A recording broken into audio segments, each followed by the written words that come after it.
What is Title IX's influence on college football finances? Imagine a world where the biggest football games bring in millions of dollars, but how that money is shared can cause big questions. That's where Title IX comes into play. This law from 1970 to stop sex discrimination in education, including sports. It's a game changer for how college football programs handle their money. College football generates most of the athletic revenue at big schools, especially in the Power 5 conferences. These schools often share revenue with other sports and athletes. But Title IX says that money must be shared fairly between male and female athletes. So, even if football makes the most money, schools have to consider gender equity when distributing funds. Recently, a settlement allowed Division I schools to give up to $20,500,000 each year directly to athletes.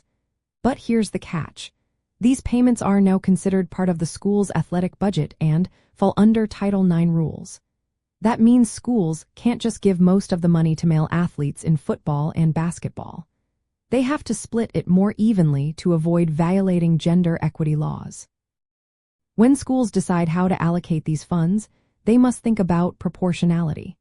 If 90% of the money goes to male athletes, especially in revenue sports like football, they risk breaking Title IX rules. The Department of Education has clarified that payments made to athletes are similar to athletic scholarships, which must be distributed fairly.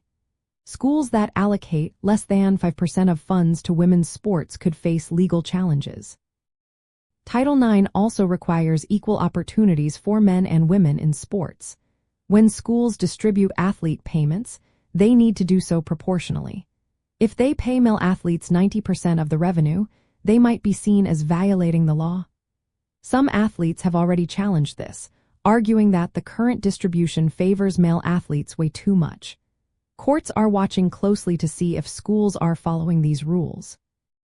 Even though athletic departments are often seen as separate from the university, they are still part of the school and receive federal funding. That means they must follow Title IX rules.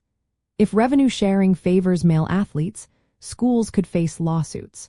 Courts are unlikely to accept excuses like protecting competitive balance or amateur status as reasons to pay male athletes more. Another tricky issue is whether college athletes should be considered employees.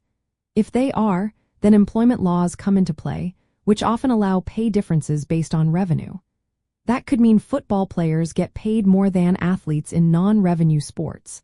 But this classification is still debated. If only football and basketball players are considered employees, the total scholarship money available might decrease, affecting other sports. The delay in implementing the recent settlement is partly due to Title IX challenges. Some athletes argue that the way schools plan to distribute funds suggests they are paying male athletes over 90% of the revenue, which could violate the law. Courts are leaving the door open for future challenges based on how schools actually divide the money. For college football programs, Title IX creates a limit on how much revenue they can keep and pay out to athletes. While football brings in the most money, schools must balance paying their players and providing equal opportunities for women's sports. This means they cannot simply allocate most funds to male athletes without risking legal trouble. The rules are still evolving, and until courts give final guidance, schools must carefully plan their revenue sharing to stay compliant. This ongoing legal landscape makes managing football finances more complex but also highlights the importance of fairness in college sports.